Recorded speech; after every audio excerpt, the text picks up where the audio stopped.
He would come upstairs with a gun.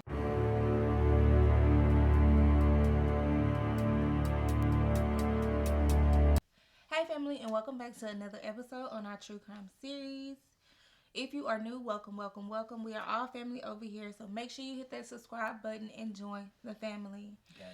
On today's episode, we'll be talking about 31-year-old Aishi Nelson. Aishi was said to be this smart, intelligent woman. She graduated from Central High School in 2009, and not long after, she went on to join the military, where she also served time in the Navy. Aishi had a 6-year-old daughter named Harper, and she was so creative and so smart. She loved her daughter so much. Aishi also met 32-year-old Dante Hawes while she was in the military. They went on to move in together in Dayton, Ohio. Well, Aishi and Dante had an altercation over a PlayStation game. And that night, Aishi did call the police 3 separate times to file a police report. It took about an hour before the police got there.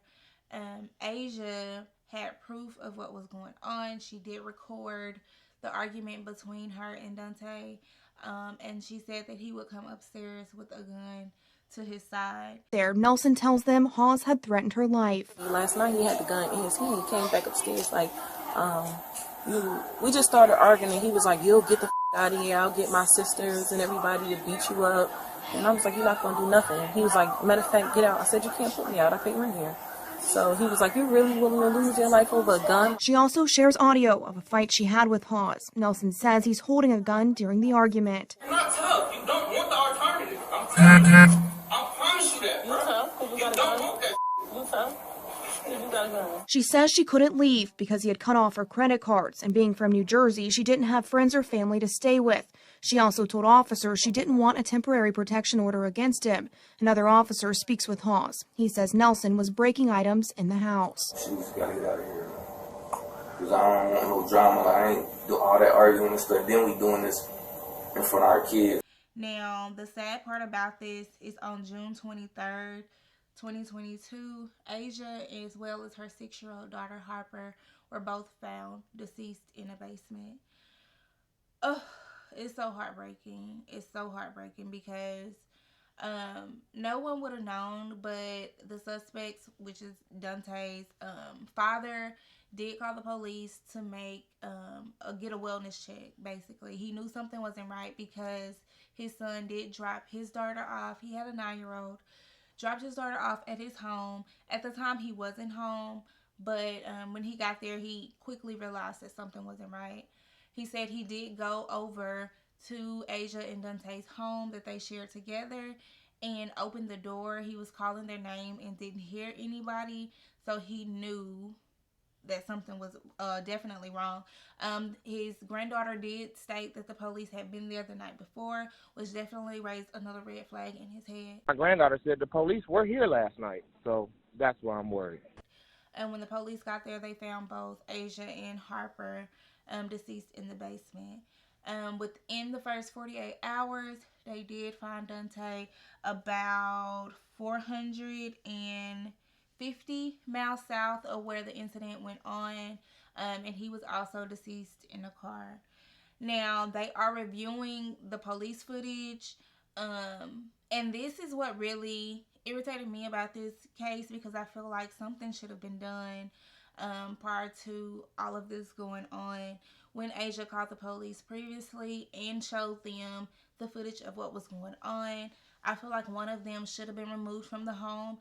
Now, Dante kept saying how he wanted Aishi to leave, but Aishi stated that she couldn't leave because he had cut all of her cards. She didn't have any friends or family in Ohio. She was from New Jersey, so she didn't have any family or friends, houses to go to. She didn't have anywhere to go.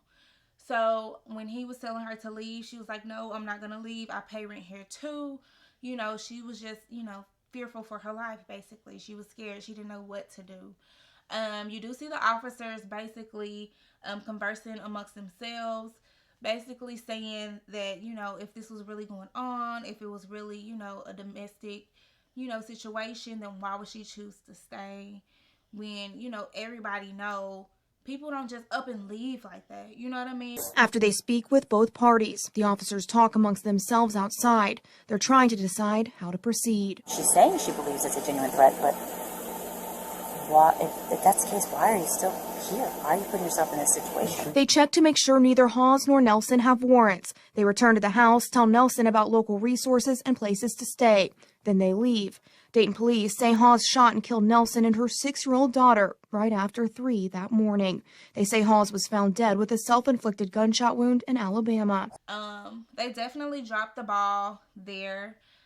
They didn't remove any one of them, and then the next day that's when they found Aishi and Harper. So I definitely feel like they should look more into those officers, and consequences should come, to them, because you have to do your job. Somebody should have been removed from that situation.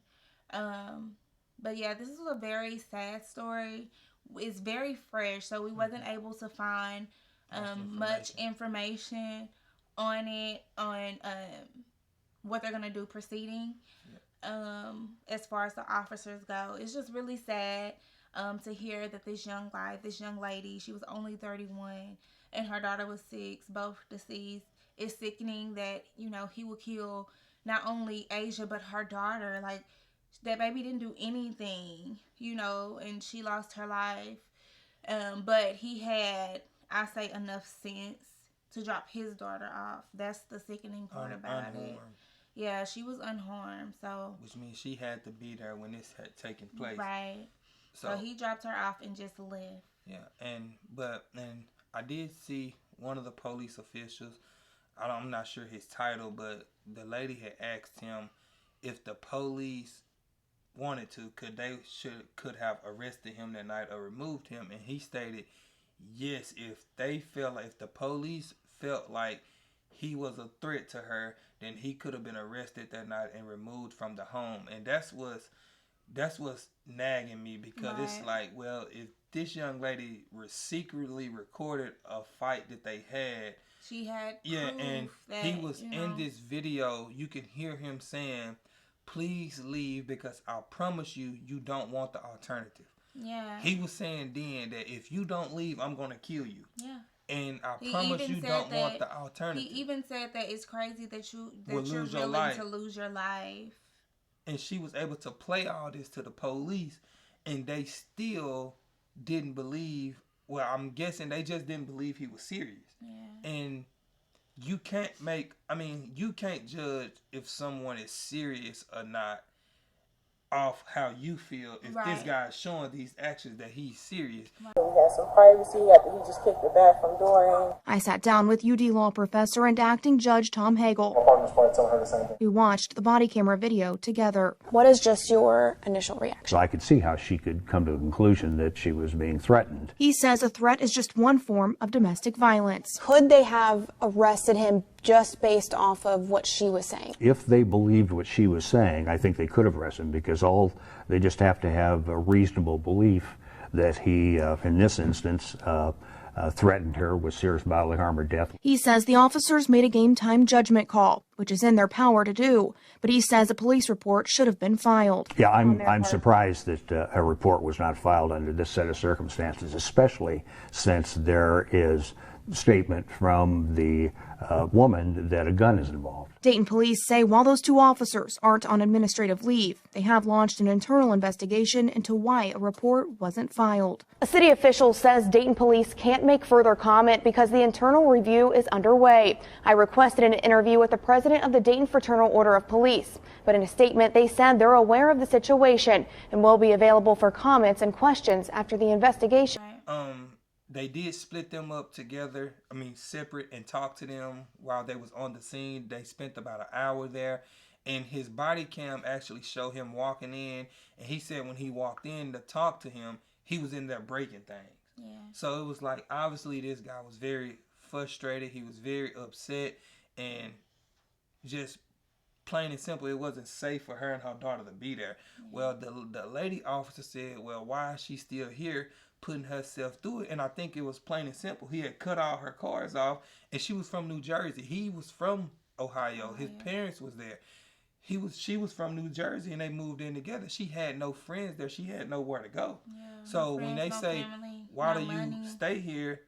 Well, in the heat of the moment, he's cut all my credit cards off. I have a 6-year-old daughter, and my family is in New Jersey. Where am I gonna go? Right. Like, I think that was kind of explanatory. Explanatory. And for her to say, well, if it was really a problem, basically, why is she still here putting herself through it? Well, that's what she pay rent at. So Right. it's like she don't want to have to just leave, and she don't have any money to leave. Right. And my opinion is take your opinions out of it and look at straight facts. Like, it doesn't matter how you feel in that moment. When you have facts in front of you that this is what's going on, you should have removed at least one party from the home. Period. They definitely dropped the ball on this situation, and it's very sad that Asia and her daughter Harper had to lose their life behind a senseless PlayStation game. It's really, really sad.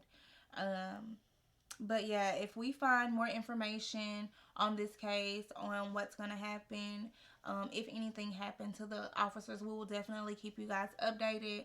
We want to thank you guys for watching our videos and for rocking with us for this long. We love you so, so much, and we will definitely have more content up for you guys. And until next time, we love you guys.